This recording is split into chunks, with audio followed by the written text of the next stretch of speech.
আমি আজকে আরেকটা নতুন রেসিপি নিয়ে হাজির হয়েছি। আজকে করব কষা কষা আলুর দম।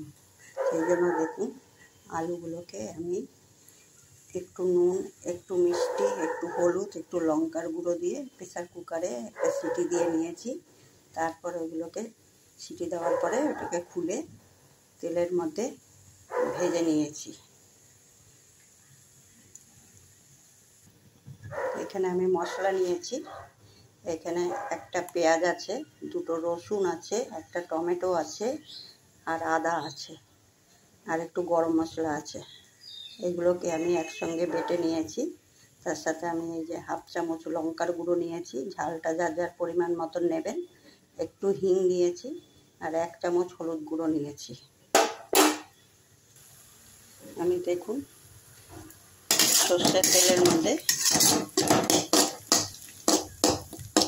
গোটা গরম মশলা ফোড়ন দিয়েছি, একটা তেজপাতা দিয়েছি, আর এর মধ্যে 3টে পেঁয়াজ কুচিয়ে ভাজা করে নিয়েছি।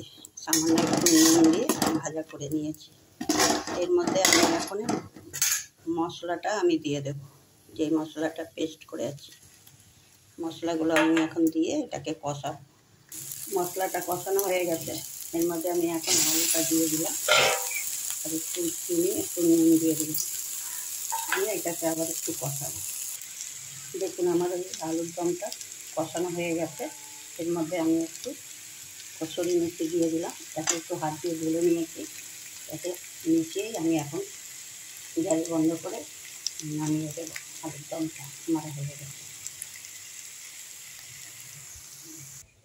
দেখুন বন্ধুরা, আমার জিরে ধনে ছাড়া কষা কষা আলুর দম করেছি। এমনি করে একবার বানিয়ে খাবেন, খুব তাড়াতাড়িও হয়ে যায় আর খুব টেস্টিও হয়।